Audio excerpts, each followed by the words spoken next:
All right, gang, so we've got two more episodes left in our discussion of economic geography. And what we're going to address today is we're going to address how social and economic interactions have changed over time. So how have we changed economically over time, and what have we done socially? And we're also going to address one more topic at the end, and that topic is going to be what makes countries choose the activities they do. What are the things that influences levels of economic activity? So first of all, let's talk about how things have changed over time. So the easiest way to think about this is socially and economically, the world has become more and more interconnected. We've become more bound together because technology has really improved things. So improvements in transportation and communication have improved or promoted what's called globalization. Globalization is the concept that we are all interdependent. We are all reliant, all countries, what I mean by that, all countries are dependent on one another for all sorts of things. For example, when we look at what are known as industrial labor systems, that means how stuff are made. The shirt that I'm wearing right here with the swoosh on it, or anything else, those things have been made much more quickly. All right, we used to make stuff in our homes. Okay. Most people used to live in their homes, used to make everything they wore in their homes, or buy very few things. They used to grow their own food. Then it went from many people now in developed countries work in factories. Well, after that, we then progressed to now many people working in offices and had to commute to work to go work in an office. Well, other factors, now what we see is some people telecommute to work. And that's a really cool concept where some people don't even go into work. There are teachers that sit here and do what I'm doing right now for you guys, and they stay at home and they communicate and they teach entirely sitting at a desk or on their own. And that's what has happened because of globalization. And that is, technology has really aided that concept.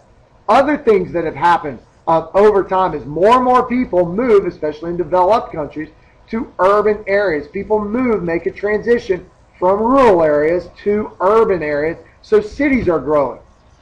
Industrialized countries actually tend to export or send out their really hard jobs, the labor-intensive jobs, to developing countries. The reason they do that, we've talked about this repeatedly, is the labor is cheaper. People have work for less money because they have less money in general, and so they're willing to work for lower wages. And so that has really encouraged people to work or export labor-intensive jobs. Hard physical labor jobs producing manufacturing things don't exist as much in developed countries. Lastly, trade alliances have really, really grown. Alliances such as NAFTA and the EU have really grown and encouraged the people interacting.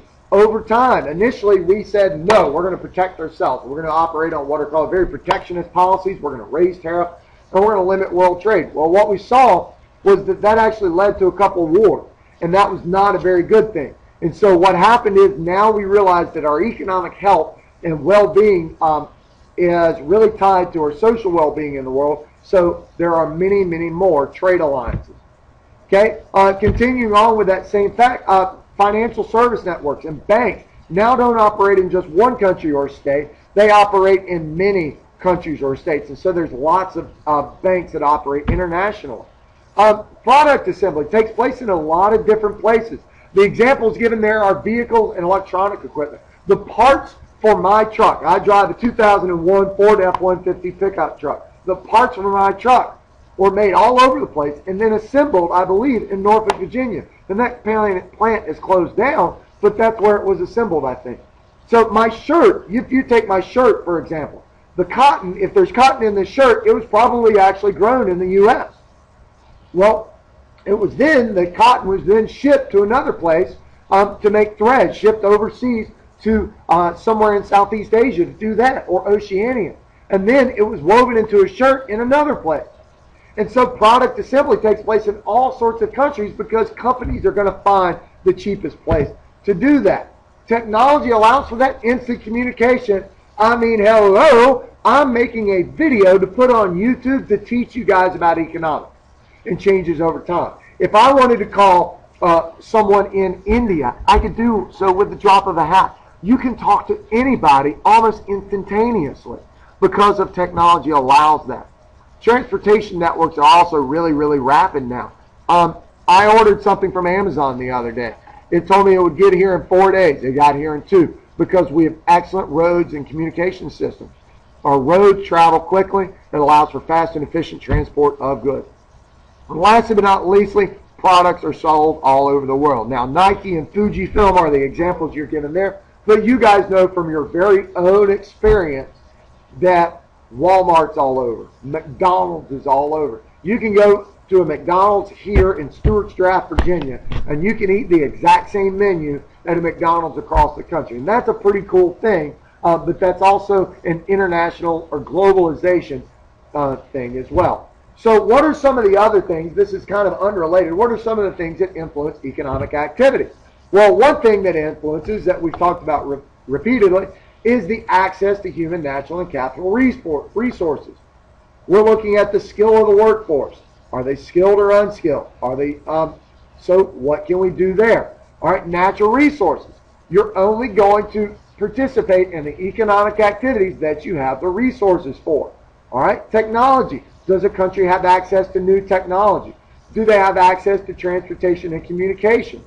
Investment capital. If they've got good infrastructure, do they have it? Do they have access to good infrastructure, strong infrastructure?